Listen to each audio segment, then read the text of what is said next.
Ladies and gentlemen, it's time for a heroic super guide for the Big Bad Wolf. The heroic boss who turns your minions into 1/1s that cost 1.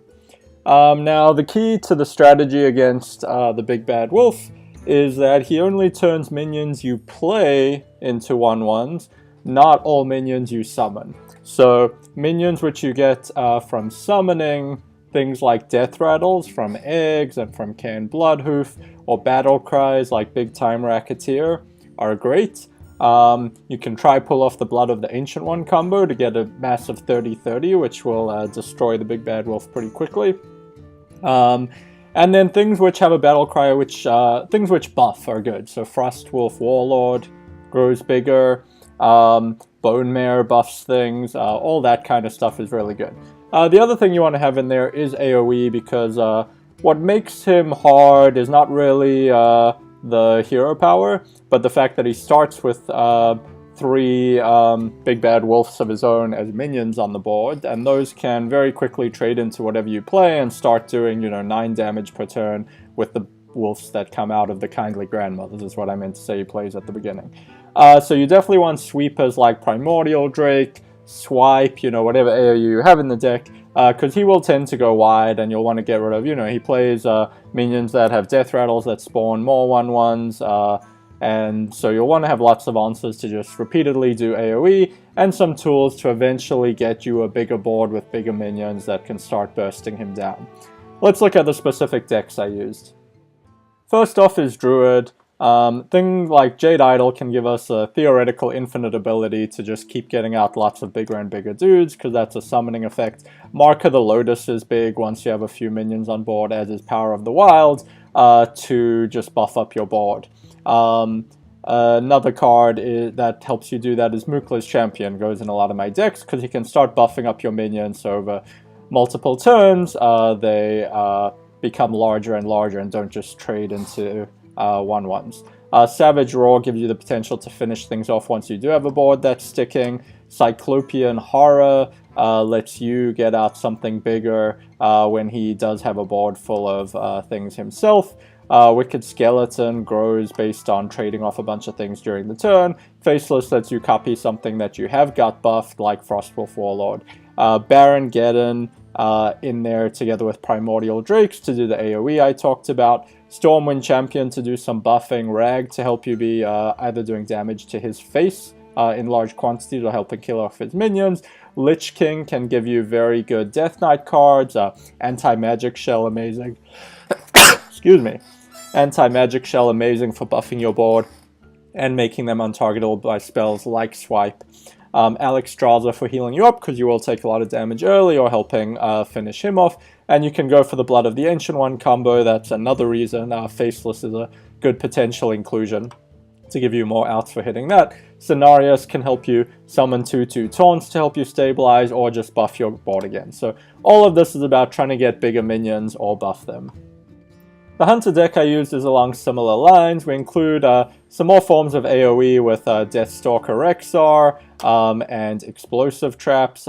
Hunter's Marks let you very easily spike bigger minions of his. Scavenging Hyena is nice, because if you trade off a bunch of beasts and you can often unleash to clear a bunch of his board, you have a nice big threat now.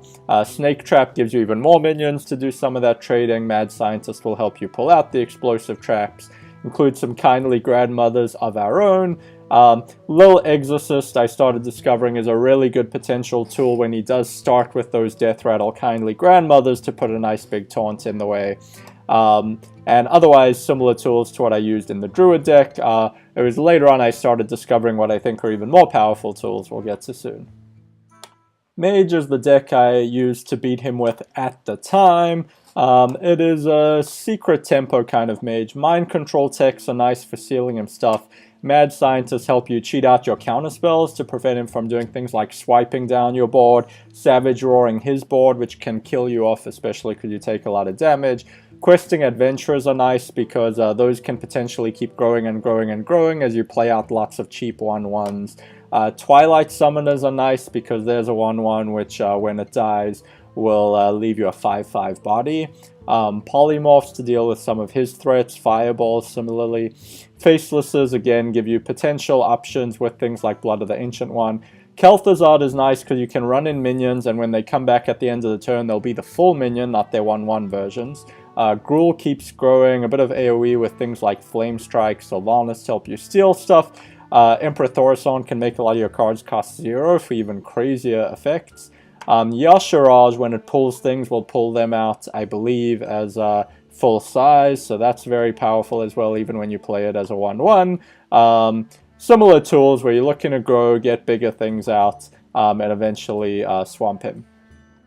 With Paladin, I started realizing the potential in including some eggs. Nerubian eggs and Devilsaur eggs come out as 1/1s. You don't need activators. You can march them into things and get nice 4/4s, 5/5s, along the same lines as including Twilight Summoners. Little Exorcist again makes it in. Arthas, a nice little death rattle, which can give you more Death Knight cards like the Lich King does. Sneed's Old Shredders, a 1/1 that will pop out a legendary. You have your AoEs again with Primordial Drakes, Baron Geddon. Big Time Racketeer gives you out a nice 6/6 for 1 mana. That can be really big tempo swing. We have a bit of weapon removal like Gluttonous Ooze and Harrison Jones for some of the weapons he can play.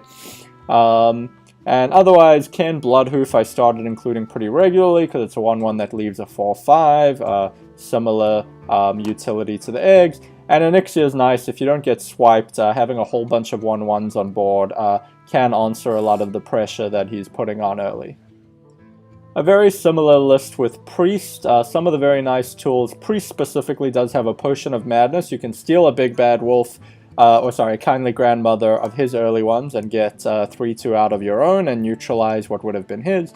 Velen's Chosen, a cheap way to buff your minions to start getting more valuable trades, and otherwise very similar tools to what we've seen in previous decks. Some AoE, some things with Death Rattle that leave you other bigger minions on the board, and things that give you powerful cards like Lich King and Arthas. Rogue follows similar patterns. Some rogue-specific additions we have are Eviscerates. They're just too good utility removal.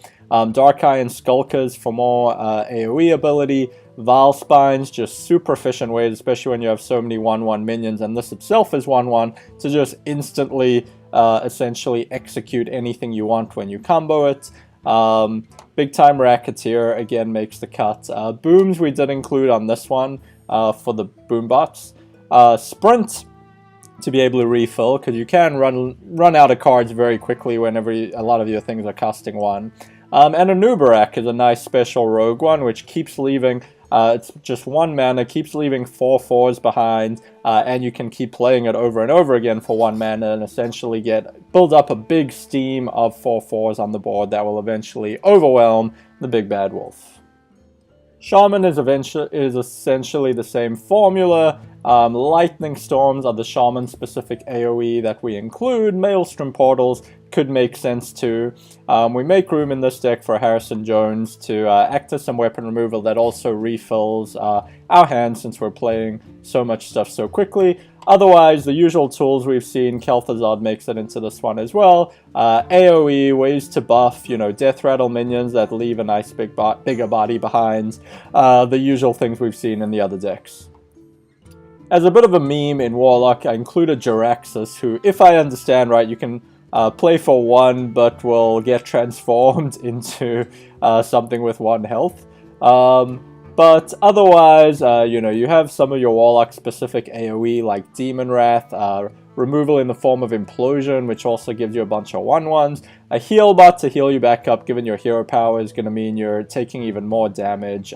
Though heal bot honestly could make quite a bit of sense in other decks too, because one of your big ways you lose is just getting swamped by the early pressure he has from the Kindly Grandmothers. Defile can be really good AoE to just wipe out his board, because he'll often have sort of progressively low health stuff in the 1s, the 2s, and the 3s. You can sometimes set up a really good clear there. Abyssal Enforcer is more Warlock-specific AoE to add even more firepower to your Primordial Drakes, your Geddon, etc. And otherwise, the typical tools we've seen in the deck so far. Warrior did not stray far from this pattern. A couple of the nice warrior-specific things we put in were Varian Rin to be able to draw a bunch of minions straight from your deck and put them straight into play.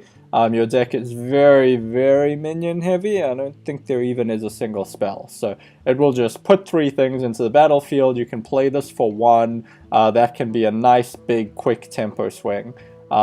Especially if it's things with death rattles like your Can, your Eggs, which will leave bigger bodies behind. And King Marsh, if you can set up a board where his minions are damaged, King Marsh can help finish them off quickly as you use some of your 1/1s to just set up a clear on his side of the board. Otherwise, the typical death rattle minions, things which buff themselves like Frostwolf Warlord, things which just summon a lot of minions like Onyxia, and your AoEs to help finish off his side of the board.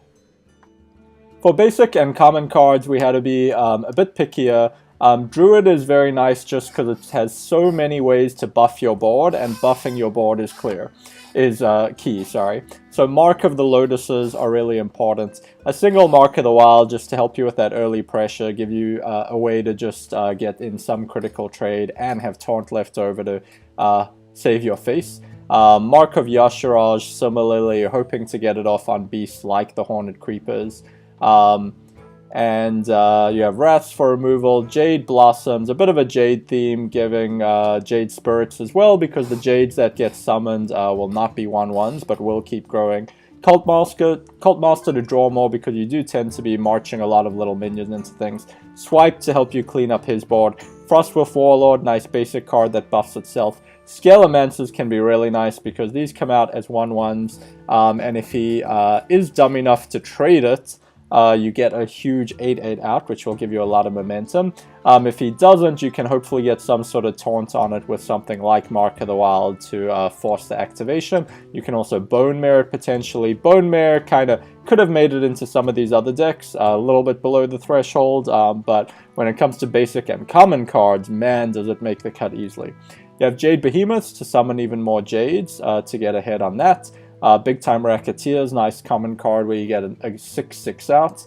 And Sated Threshodon, just because it has a death rattle, which summons 3 more 1/1s to keep giving you momentum to be able to trade into his board and potential things to buff up with a Mark of the Lotus eventually to get on top.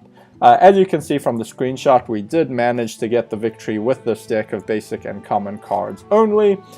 Good luck if you're trying it out there. I would say Big Bad Wolf, you can get bursted down very quickly. You can definitely die quickly, but he is on the easier than average side as far as heroic bosses go, because the fact that your minions are so cheap still, and there are a lot of cards out there which leave something behind that is quite powerful, and you can get these valuable things out for 1 mana, means that as long as you don't get rushed down too quickly, and you do survive, you have a lot of tools which can really let you get some powerful stuff out early.